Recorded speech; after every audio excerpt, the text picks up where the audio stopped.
Je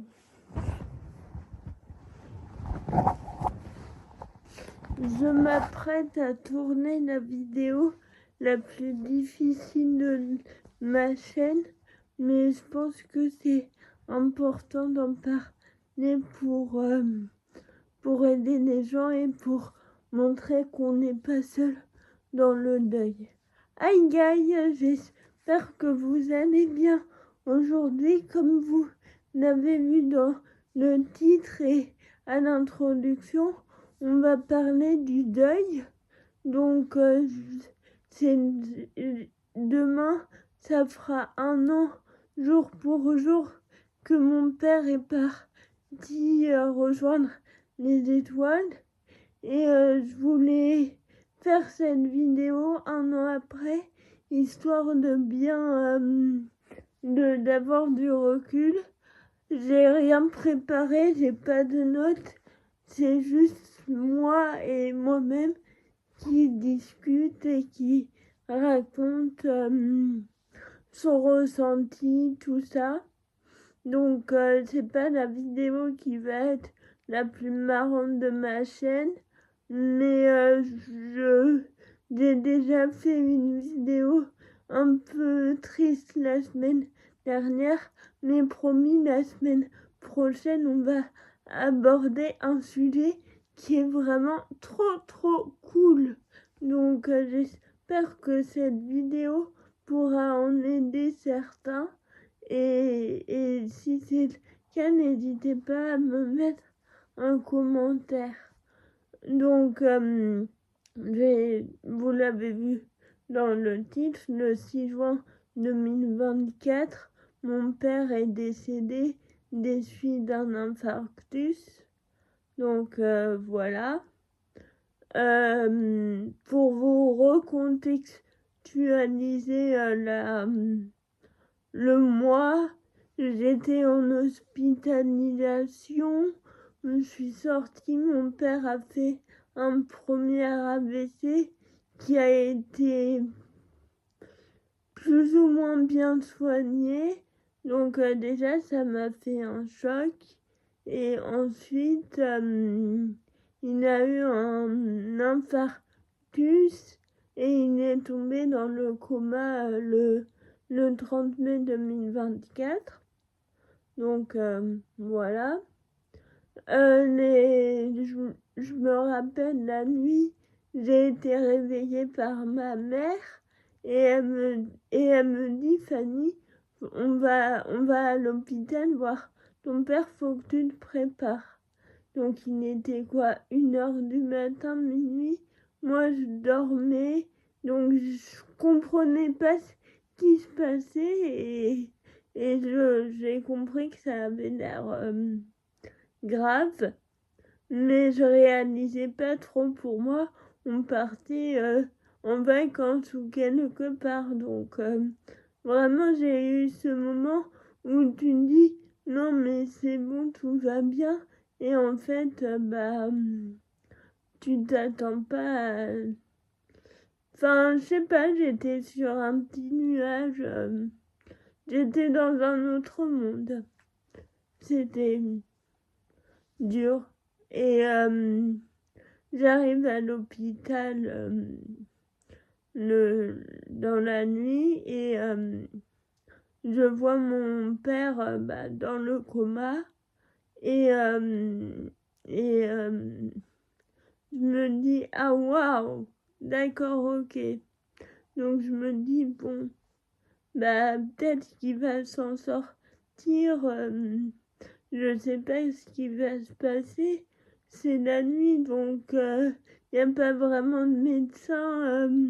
On m'explique un peu, mais moi je suis totalement endormie. Enfin, je suis dans un autre monde. Je suis partie ailleurs, quoi. Donc très dur. Et le lendemain, je retourne à l'hôpital. Et là, ils nous disent on se laisse 1 semaine. Donc moi, je me dis 1 semaine. Et après, 1 semaine, sinon quoi, qu'est-ce qui va se passer? Qu'est-ce qu'il a? Et là, on m'explique que mon père a donc fait un infarctus, qui va mourir, ou en tout cas qu'il aura des séquelles assez graves. Et du coup, on me dit, on attend mercredi et on prendra une décision avec vous. Donc, toute la semaine, c'est des allers-retours entre l'hôpital et la maison. L'ambiance est lourde. Enfin, je vais chez ma grand-mère. Donc, le 5 juin, je reçois un message de ma sœur qui a eu l'équipe médicale au téléphone, au téléphone, et qui disent que qu'il faut faire un choix. Donc on dit que nous on veut pas qu'il souffre, et il nous explique que les séquelles qu'il aura seront irréversibles et que donc faut mieux arrêter les soins. Donc à ce moment-là, j'étais chez ma grand-mère, c'était l'anniversaire de l'une de mes amies. J'étais mal, j'étais triste, mais je sais pas, j'étais ailleurs. Donc le lendemain, je vais passer les détails, mais voilà, je lui ai tenu la main jusqu'au bout, et vers 16h30, mon père est décédé à l'hôpital. Je me souviens de ma main lâcher la sienne et me dire c'est fini quoi, c'est la fin, Mais à ce moment-là, j'étais un peu dans le déni, je pense. J'étais là, mais non, mais il va revenir, et c'était dur. Les premiers jours, c'est très compliqué. Je dors peu, je suis triste, je me sens vide, donc voilà. Et j'avais un stage de prévu 2 semaines après. Et au stage, il y a eu... J'ai totalement pété un câble. Voilà, enfin... Je vais pas rentrer dans les détails, mais du coup... Voilà, on m'emmène à l'infirmerie. Moi, je suis ailleurs, en fait. Je suis là. Mais non, mais tout va bien. Et l'infirmière décide d'appeler le 15 pour que je sois admise aux urgences. Donc, moi, j'étais contre, mais bon. Donc, j'arrive aux urgences et je dois expliquer un peu la situation. Je dois expliquer que j'ai perdu mon père et que c'est compliqué, et que j'arrive pas à aller de l'avant et que j'ai cette culpabilité, et du coup on discute, et en fait c'était la première phase de mon deuil. D'ailleurs, je voulais vous dire, pour moi les étapes du deuil n'ont pas du tout fonctionné, donc je vous en parlerai pas parce que j'ai pas fait les étapes comme c'est modélisé dans les livres. Donc voilà. Donc les premières semaines sont dures. C'était du coup on devait partir ensemble en juillet. Mais on est parti finalement avec ma mère, et je pleurais tous les soirs dans ma chambre. Je voulais pas que mon frère de 14 ans entende sa sœur pleurer, mais m'entendait, c'était dur, donc j'étais pas, je suis triste. Et là, mais je savais déjà que je continuais pas la fac, donc ça m'aidait un peu. Et du coup, l'été très dur, beaucoup de souvenirs, tout ça, mais l'été se passe. C'est pas un été que j'ai particulièrement aimé. C'est voilà, c'est le, c'est le premier été, donc voilà.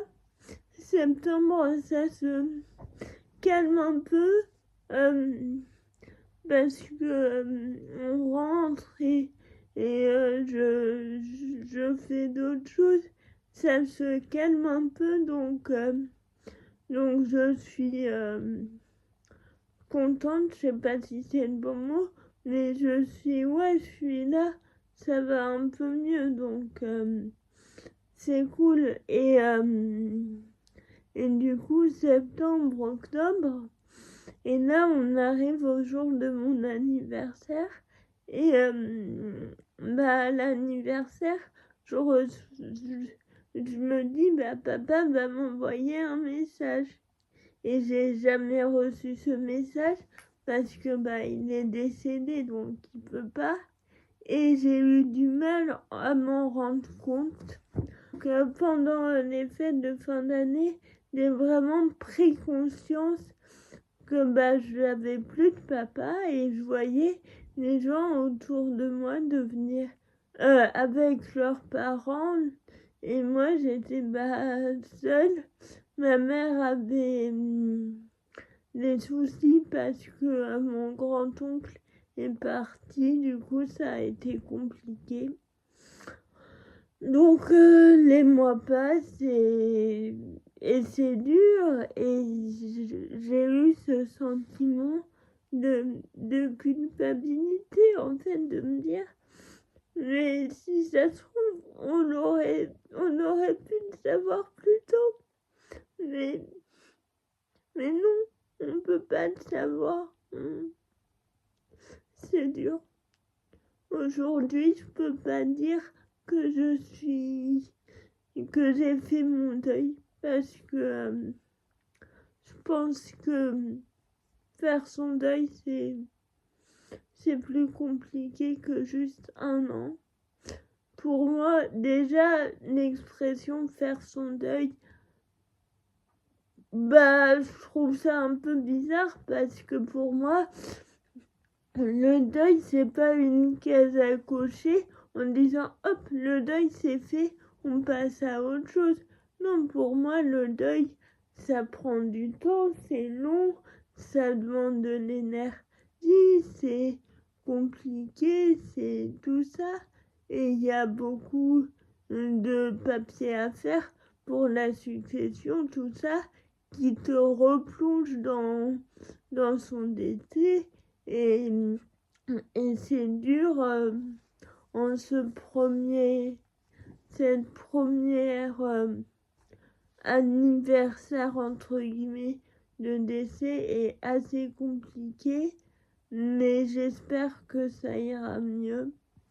C'est vraiment, j'ai 24 ans, je sais qu'il y a bien pire que mon cas, mais des fois c'est dur de relativiser et de se dire qu'il y a pire alors qu'on est juste dans le mal. Et j'étais dans le mal et je le suis toujours, même si ça va mieux.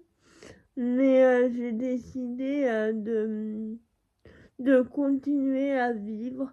J'ai lancé ma chaîne YouTube. J'ai continué mon compte artistique. J'ai repris le sport parce qu'il faut savoir que suite au décès de mon père, j'ai pris 15 kilos, donc c'est beaucoup.